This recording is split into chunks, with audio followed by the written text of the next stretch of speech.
Nahmaduhu wa nasta'inuhu wa nastaghfiruhu wa na'udzu billahi min shururi anfusina wa min sayyiati a'malina may yahdihillahu fala mudilla lahu wa may yudlil fala hadiya lahu asyhadu an la ilaha illallah wahdahu la syarika lahu wa asyhadu anna muhammadan abduhu wa rasuluhu la nabiyya ba'dahu.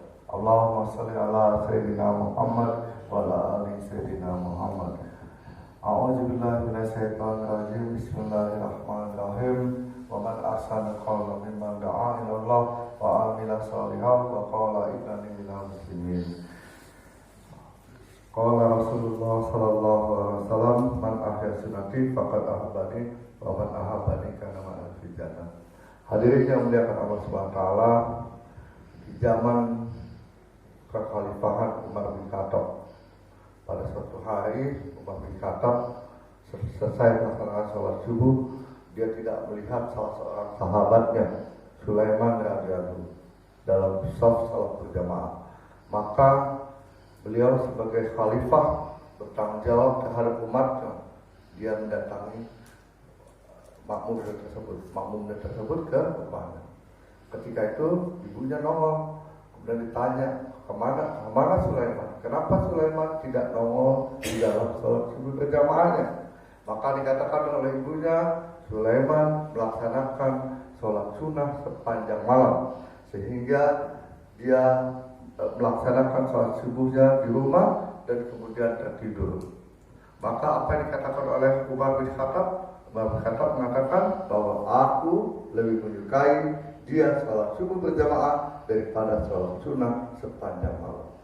Hadirin yang muliakan Allah SWT, banyak di antara kita yang merasakan bahwa seolah-olah amalan-amalan yang lain, ya, sholat yang sepanjang malam, sholat baca Quran, sehingga kita lupa bahwa amal yang pertama kali akan dihisab, yang akan ditanya oleh Allah SWT adalah sholat kita.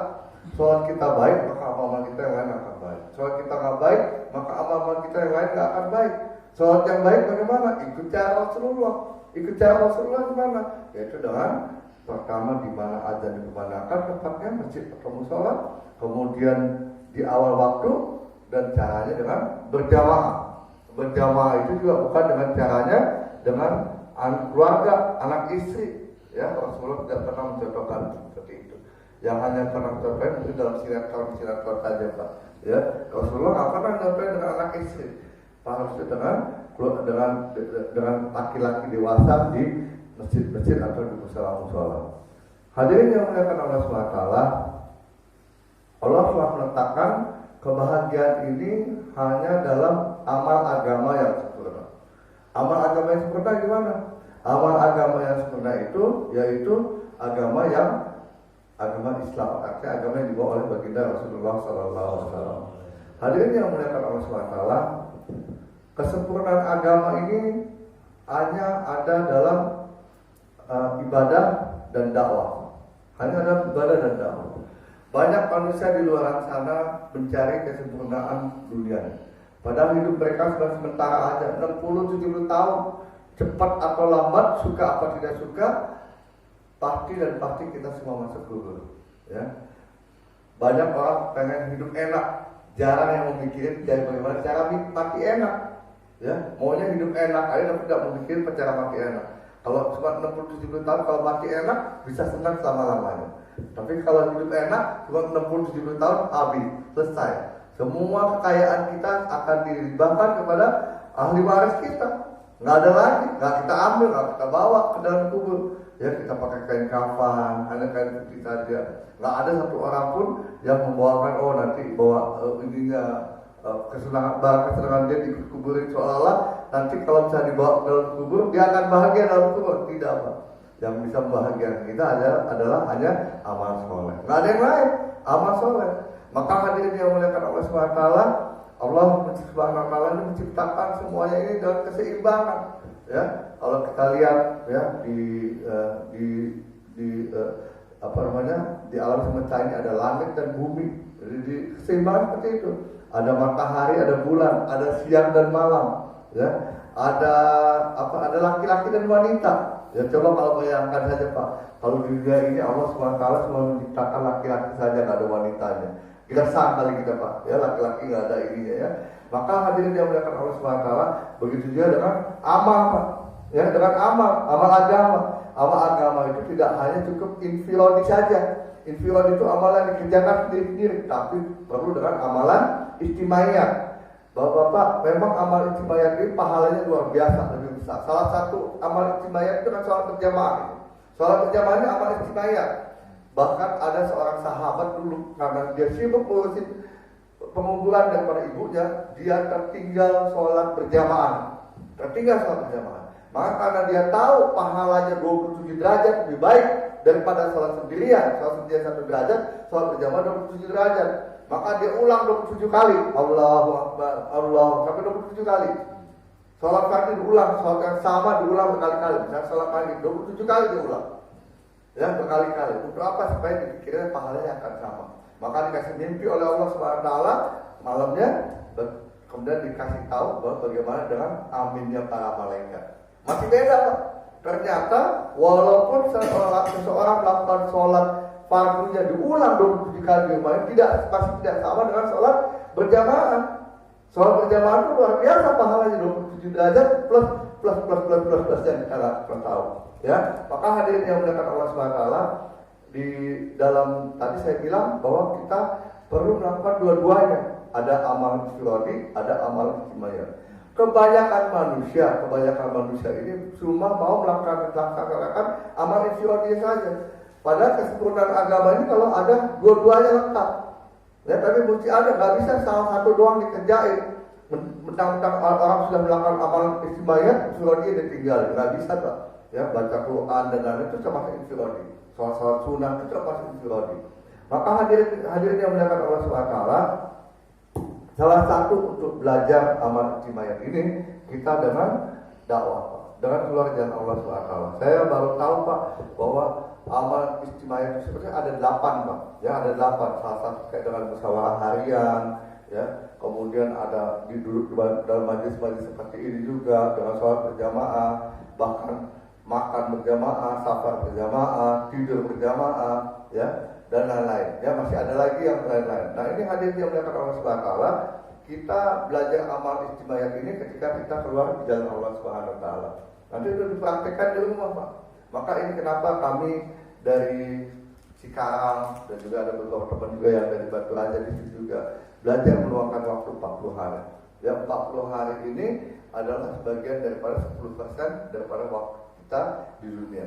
Ya, 10% dari waktu kita di dunia. Karena ada hadis riwayat Tirmidzi yang mengatakan bahwa Rasulullah mengatakan kepada para sahabatnya, wahai sahabatku, seandainya kalian mengurangi waktu kalian 10% saja dan waktu kalian itu agama, maka kata nusratullah tidak akan datang kepada kalian. Jadi sahabat ini misalnya dia meluangkan waktu buat agama 70%, diturunin jadi 60%. Nusratullah, pertolongan Allah nggak akan datang kepada mereka. Tapi umat akhir zaman, seperti kita umat akhir zaman yang nggak pernah lihat Rasulullah, apabila mereka meluangkan waktu 10% saja untuk agama Allah, maka kata nusratullah, pertolongan Allah akan datang kepada kita. Cuma 10% Pak kita waktunya. Ya, nah, kita hitung-hitungan ya Pak ya, 10% itu seperti apa? Nah, kita anggap aja Pak 10% itu nggak usah khusus ke dakwah, tapi termasuk ibadah-ibadah kita lah. Tapi kita mesti mikir bahwa tidak satu hari pun kita menggunakan waktu kita 10% itu. Ya, nah, sekarang kalau satu hari 24 jam, 10%-nya 2,4 jam, ya, di round up, dibulatkan 2,5 jam lah. Ya, 2,5 jam itu ekuivalen sama 150 menit Pak. 60 plus 30, 150 menit. Ya, sekarang pertanyaannya kita gini Pak. Kita sehari-hari ada nggak kita baca Quran, sholat, ya, kemudian sholat sunnah dan lain-lain dengan duda majelis ini setiap hari tidak kurang dari 149 menit plus 1 menit. Artinya nggak korupsi 1 menit pun, 150 menit. Ya, mungkin beberapa hari bisa Pak, tapi kadang-kadang ada satu hari kita penuh kesibukan, ya, sehingga kita terlewatkan yang 150 menit.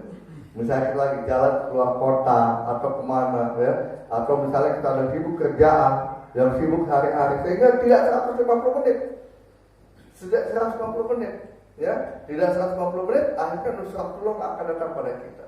Kita disuruh melakukan 90% boleh deh Pak untuk dunia, ya. Tapi kalau Bapak kerja setiap hari, Bapak biasanya melakukan waktu berapa jam? Bisa 7 jam, 8 jam sehari, ya, itu bisa. Kenapa? Karena kita tahu kita digaji, kalau kita nggak masuk kantor, udah lewat, kita nggak dapat gaji nantinya, ya. Kalau nggak masuk kantor, kita dapat SP1, SP2 dan lain-lain. Hadirin yang muliakan Allah Subhanahu Wa Taala, maka para masa ini, para ulama berpikir bagaimana supaya, karena manusia itu wajar aja Pak, kadang-kadang kita kayak saya pribadi, walaupun kita sudah nunggu tiap pagi sampai isya, kadang-kadang maghrib sampai isya, kan? Tapi ada aja dalam perjalanan akhirnya pada hari tersebut tidak 150 menit. Maka para ulama ini memikirkan bagaimana supaya kita bisa meluangkan waktu 10% waktu kita. Satu bulan itu 30 hari Pak, 10%-nya 3 hari, ya 3 hari. Maka kita disuruh untuk keluar 3 hari setiap bulan. Ya itu penting, selama 3 hari setiap bulan. 3 hari setiap bulan. 72 jam itu apa? Seperti apa? Kalau kita misalnya berangkat jam 7 pagi hari Jumat, maka selesai jam hari Senin jam 7 pagi juga. Itu baru 72 jam, ya. Tapi itu pun ya yang terjadi di halaqah-halaqah kami pada sekarang masih ada banyak yang kerja, masih ada banyak yang mau ada keperluan pulang rumah, anak sakit lah, istri sakit lah, dan lain-lain dan lain-lain. Ya kan? Itu yang terjadi dengan kita. Maka bagaimana cara menyempurnakan lagi? Nah ini dengan kita keluar dari Allah SWT 1 tahun 365 hari, berarti 36,5 hari. Dibulatkan jadi 40 hari. Karena 40 hari itu banyak hadisnya, ya.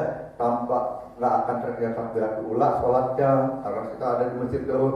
Ya jadi fadilahnya bebas dari siksa api neraka, bebas dari sifat munafik. Ya 2 hal itu jaminan dari Allah kalau kita tidak pernah tertinggal takbiratul ula. Ya, jaminan Allah ini pasti dan pasti, lebih pasti daripada matahari akan terbit besok di timur. Ya, nah, maka hadirin yang dimuliakan Allah Subhanahu Wa Taala, ini pentingnya kita keluar. Kenapa dalam 10% waktu itu 40 hari? Apalagi kalau kita jauh, kayak kita di Cikarang, nggak mungkin kita orang bolak-balik kerja, ya. Pasti kalau kita udah dari Cikarang, ya udah kesini kita nggak apa-apa lagi. Pasti kita 100% waktu kita untuk agama. Ya maka ini luar biasa ya Pak. Ya keluar di jalan Allah Subhanahu Wa Taala untuk 40 hari. Maka hadirin yang dimuliakan Allah Subhanahu Wa Taala, kita juga disarankan minimal sekali seumur hidup kita keluar 4 bulan sekali seumur hidup. Ya 4 bulan kenapa? Kalau kita umur tadi saya bilang 60-70 tahun dengan cara umat Nabi, berarti 70 tahun kali 12 bulan itu sama dengan 840 bulan Pak hidup kita. 840 bulan, ya. Cuma disuruh ngambil 4 bulan aja Pak. 4 bulan itu untuk ma'rifatullah, untuk mengenal Allah. Untuk mengenal Allah yang kita akan berhadapan nanti di akhir kiamat. Maksudnya setelah kita meninggal nanti, kita di akhirat maksudnya. Di akhirat selama-lamanya kita hidup bahagia selama-lamanya. Cuma disuruh meluangkan waktu 4 bulan di jalan Allah Subhanahu Wa Taala. 4 bulan itu berarti kita masih punya waktu 836 bulan.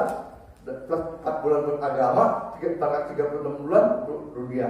Ya, kita lakukan seperti itu saja Pak. Maka hadirin yang dimuliakan Allah Subhanahu Wa Taala, ketika kita meluangkan waktu 4 bulan seperti kayak bayi dalam perut Pak. Bayi dalam perut ini baru dikasih ruh sama Allah setelah 4 bulan.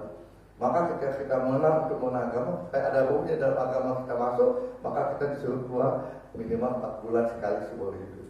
Maka kita hadirin yang dimuliakan Allah Subhanahu Wa Taala, mari sama-sama kita niatkan Pak, bagaimana kita meluangkan waktu untuk agama. Ya, yang paling enak itu ketika kita mati dalam keadaan husnul khotimah. Bagaimana caranya? Kata-kata terakhir kita bisa mengucapkan kalimat La ilaha illallah Muhammadur Rasulullah. Ya baru kita meninggal dunia. Itu biasanya banyak mati tersenyum kalau seperti itu Pak. Coba kalau perhatikan orang, tapi sayangnya yang bisa mengucapkan kalimat La ilaha illallah ini katanya yang saya dengar cuma 1 dari 1000 orang. Ya mudah-mudahan kita semua ini 1 dari 1000 orang yang lain. Amin. Amin ya, insyaallah ya. Dan kita di sini masih ada 2 hari lagi Pak. ada program-programnya yang punya keluasan waktu, luang waktu boleh teman kami, antar kami ke tempat-tempat yang siapa-siapa saja harus kita datangi, ya, untuk bagaimana supaya mengajak mereka taat kepada maksudnya taat dengan perintah-perintahnya Allah Subhanahu Wa Taala. Tujuannya tidak ada yang lain. Insyaallah Pak ya. Insyaallah. Apa yang saya sampaikan itu ada benar dari Allah, ada salahnya pun dari saya sendiri, saya mohon maaf. Subhanallah wa bihamdihi, subhanallahumma wa bihamdika, asyhadu an la ilaha illa anta, astaghfiruka wa atubu ilaik. Assalamualaikum warahmatullahi wabarakatuh.